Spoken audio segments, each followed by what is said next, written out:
Monsieur Alhaji Macky Sall hande sukaɓe Gounass ko cimtol meɗen e hunde e golle makko mo ganduɗa omo développi leydi ndi hande kala to tawno gotel o watti ɗum sappo ɗum noon monsieur Macky Sall emin mbima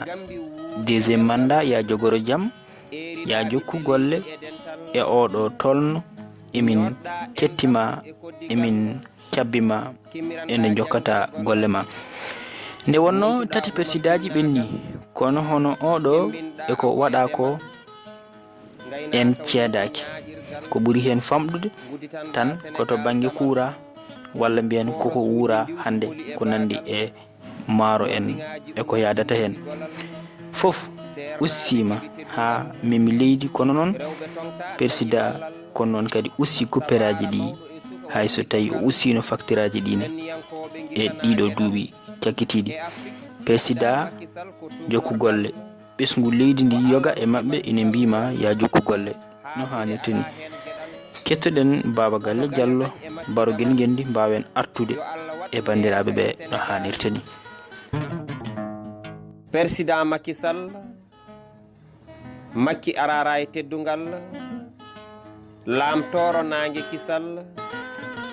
Seydi Sall ƴiwonde dañal aadi yanke daraniɗo potal jambaro joom pellital cuusɗo teskoraɗo nunɗal teyɗo ceetanaɗo muñal caliɗo wattede baagal momti gonɗi riwti baasal itti udumere watti baafal enen fof nandi yimre Baba Galle Diallo ina jokki ina juuti ina nafti persida o to banggue kuɓɓam omo tawno ɗo gila indépendant kuppiraji ɗi ko 950 heure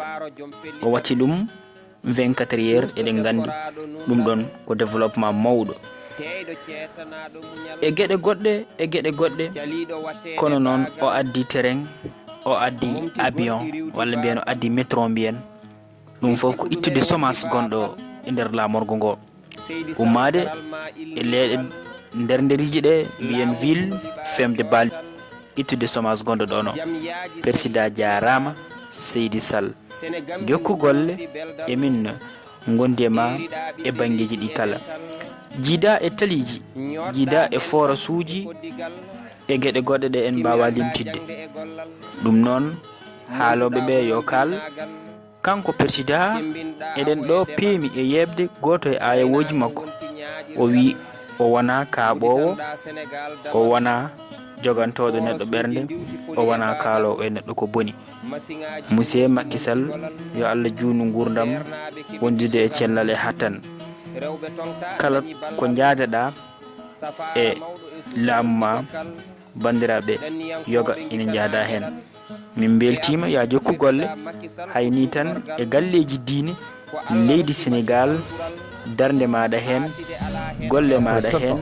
hattan maɗa hen ɗum ɗon tan ina ɓuuɓi ɓerde ɓuuɓɗe noon joni duwaw Seydi Sall Allah jarama on jarama kettoɗen monsieur Macky Sall ko haalata e ɗemgal tubankore ɗum noon sukaɓe Gounass kala e kuuɓal mbaɗana ngol ɗo cimtol ngam wawde ɓe naftorade kala ko neɗɗo famani hen ina wawi namditade ina jokki ina juuti wona ko haalete ko foof haaloto Allah jarama on ñattama. Je ne suis pas timide. Je suis présenté comme un homme austère, sévère, mais ça c'est une caractérisation qui parfois est peut-être plus liée à la fonction. Quelles que soient mes convictions, j'essaie toujours d'écouter avant de décider. Quelles que soient les difficultés, il faut prendre le temps de les examiner, ne pas se laisser entraîner. Je ne m'emballe pas vite, je ne m'énerve pas vite, mais une fois quand j'ai pris une position, il m'est difficile de revenir là-dessus. Mon ambition, c'est toujours de parachever ce que j'entame. Donc, tant qu'il y a du travail, ça me donne de l'énergie pour moi-même voilà, me mettre au service de mes concitoyens. pour le moment, je prie Dieu et je remercie le bon Dieu de m'avoir donné la santé de pouvoir justement être apte à conduire toute cette activité autant d'énergie. Le Sénégal doit être ma préoccupation principale. Il doit être le souci de ma réussite. Ces valeurs qui ont marqué la vie des ancêtres dans ce territoire du Fouta, de résilience, de courage, mais aussi d'honnêteté. C'est cela qui, je pense, caractérise mon action politique. Et ces valeurs, vous les retrouverez dans tout mon parcours.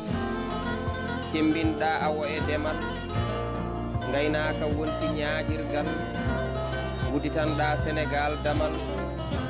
forasuji ndiwti poli e bagal masiŋaji unoji momti golal sernaɓe keɓi teddu